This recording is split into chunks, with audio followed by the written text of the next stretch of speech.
Good morning, students.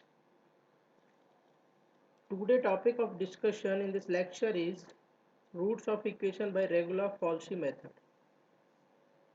जैसा कि we have already studied in the last lecture bisection method, जिसके अंदर first we have to find out the two value in which the function will get plus or minus.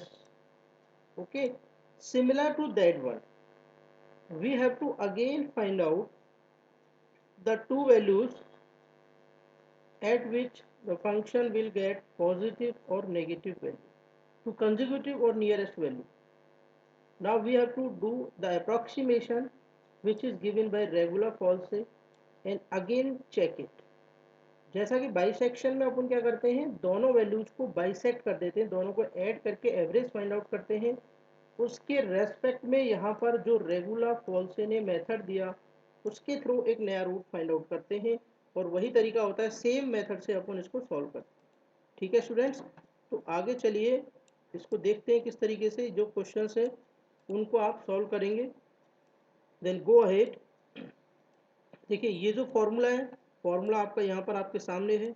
इस particular फॉर्मूले से use करेंगे. ये जो फॉर्मूला है किसके लिए फॉर्मूला है बच्चों, जैसे आपने ए की वैल्यू फाइंड आउट की और बी की वैल्यू फाइंड आउट की. Okay, you have to find out value A and B. देन जो नया रूट्स फाइंड आउट करेंगे x1, वो स्टूडेंट्स कितना होगा, वो स्टूडेंट्स होगा आपका दिस वन. यानी कि ये हो जाएगा आपका A F of B minus B F of A upon में एफ ऑफ बी माइनस. तो यहाँ पर ये जो नया वैल्यू आएगा that we will get x1. तो इस x1 वैल्यू पर again we will put it in the function and we will check कि दैट एफ ऑफ x1, यहाँ पर जो फंक्शन में आपने वैल्यू पुटअप की आप देखेंगे कि ये जो वैल्यू है वो प्लस आ रही है माइनस आ रही है. ठीक है, बाकी आपका वही चीज़ डिपेंड करेगा कि जैसे ये ए है वैल्यू और ये बी है वैल्यू. मान के चलिए ए पर वैल्यू क्या आ रही थी आपकी माइनस और बी पर क्या आ रही थी प्लस. तो सिमिलर टू दैट वन, अगर फंक्शन की वैल्यू आती है प्लस तो ये जो पॉइंट है वो इधर शिफ्ट हो जाएगा. नया रूट आपका जो लाई करेगा वो इन दोनों के बीच में लाई करेगा. ठीक है, और नया अप्रोक्सीमेशन अपन इसमें फाइंड आउट करेंगे और लगाएंगे. ठीक है स्टूडेंट्स, तो चलिए क्वेश्चन से आपको ये सारी चीज़ें क्लियर हो जाएंगी. आई थिंक क्वेश्चन करते हैं सॉल्व, आगे बढ़ते हैं. देखिए, find the real root of the equation F of X is equal to X cube minus 2x minus 5 is equal to 0 by the false position method भी बोल सकते हैं इसको, या रेगुलर फॉल्स से मेथड भी बोल सकते हैं. ठीक है स्टूडेंट्स, सबसे पहले as usual hit and trial. Hit and trial में चाहे क्वेश्चंस के अंदर किसी से भी सॉल्व हो रहा हो, बट आपको स्टूडेंट सबसे पहले क्या देखना है, आपको हिट एंड ट्रायल में जब भी आप क्वेश्चन स्टार्ट करेंगे तो आप तो जीरो से स्टार्ट करोगे भाई. आपकी जो वैल्यू स्टार्ट होगी वो जीरो से स्टार्ट करेंगे, क्योंकि आपके पास तो ऑप्शन नहीं है ना किस तरीके से आपको वैल्यू फाइंड आउट करनी है.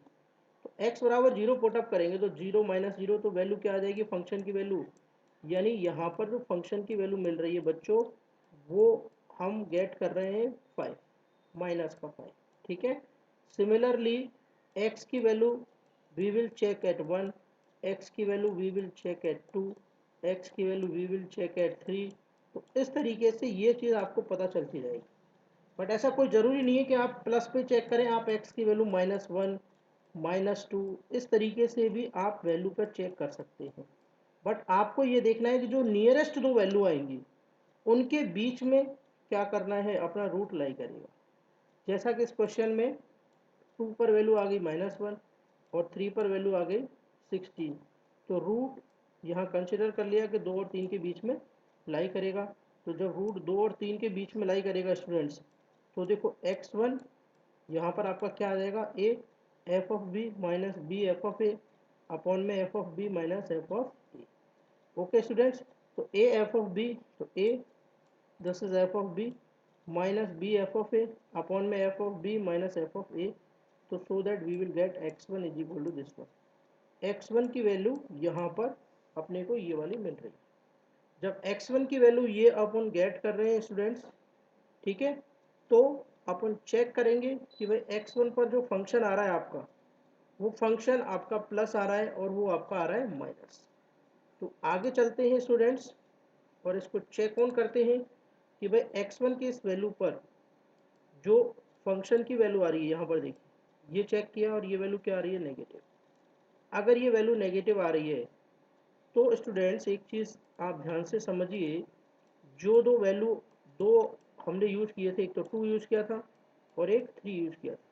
3 पर वैल्यू आपकी क्या आ रही है प्लस और 2 पर आपकी वैल्यू क्या आ रही है माइनस। तो कुछ इस तरीके से ये फंक्शन रहेगा। ठीक है, यहाँ पर कितना आ रही है 16 और यहाँ पर आपकी क्या आ रही है शायद -5 या जो भी पर्टिकुलर वैल्यू आ रही है। तो जैसे ही इस पर्टिकुलर x1 पर ये वैल्यू माइनस आ रही है तो x1 कहीं यहाँ लाई करेगा, x1 यहाँ लाई करेगा कि नहीं करेगा। जब x1 आपका यहाँ लाई करेगा तो बच्चों फिर वापस से आपको ये ध्यान रखना है कि जो नया रूट्स निकालेंगे वो किस किस के बीच में लाई करेगा, x1 और 3 के बीच में लाई करेगा। अब यहाँ पर ये x1 a का रोल प्ले करेगा जब आप फॉर्मूले में वैल्यू पुटअप करेंगे, और ये जो b है वो तो b का रोल प्ले करेगा ही।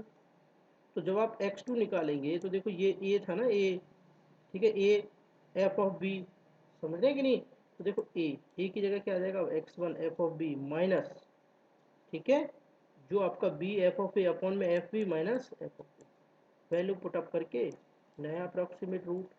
फिर वापस से इसको चेक करेंगे, फिर प्लस माइनस देखेंगे, फिर वापस से चेक करेंगे। तो ये अप्रॉक्सीमेशन आपको एटलीस्ट 4 to 5 टाइम्स करना है जिससे कि आप नियरेस्ट इक्वल वैल्यू के पास में पहुंच जाए स्टूडेंट्स।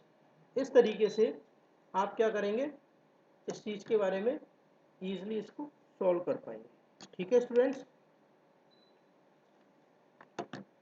आई थिंक ये आपको क्लियर हो गया होगा। ओके, इसको क्लियर करते हैं। नेक्स्ट क्वेश्चन एक बार देखते हैं स्टूडेंट्स। देखिए ये रूट्स पूछ रहे हैं, ये x cos x minus X की पावर ये by the method of false position. Same वही चीज़, f ऑफ 0 1 f ऑफ 1, दो रूट आ गए 0 और 1, दोनों रूट्स पर x1 की वैल्यू फाइंड आउट करी, ये वैल्यू आ गई। इस x1 की वैल्यू को फंक्शन में पुटअप किया तो वैल्यू आपकी प्लस आ रही है। अगर वैल्यू आपकी प्लस आ रही है स्टूडेंट्स तो सिंपल है कि जो 0 वाला टर्म है उस पर प्लस थी और 1 वाला टर्म है उस पर क्या थी, माइनस थी। तो 0 और 1 के बीच में जब रूट्स लाई कर रहा था तो ये 1 आपका क्या हो जाएगा, रिप्लेस हो जाएगा, और ये जो नई वैल्यू है वो आपकी इन दोनों के बीच में लाई करेगी। ठीक है, और वो अप्रॉक्सीमेशन फिर x2 निकालेंगे, फिर क्या करेंगे बच्चों यहाँ पर इस तरीके से ये जो चीज़ें अपन फाइंड आउट करते जाएं। ठीक है स्टूडेंट्स, तो इस तरीके से आप क्वेश्चंस की प्रैक्टिस कीजिएगा। ठीक है, क्वेश्चंस जो भी क्वेश्चंस आपको गिवन है, क्वेश्चन नंबर 3 है, इसकी भी प्रैक्टिस करना है। अगर कहीं पे मिस्टेक्स लग रही है आपको या कोई प्रॉब्लम है then you can ask me. ठीक है स्टूडेंट्स, तो थैंक यू वेरी मच।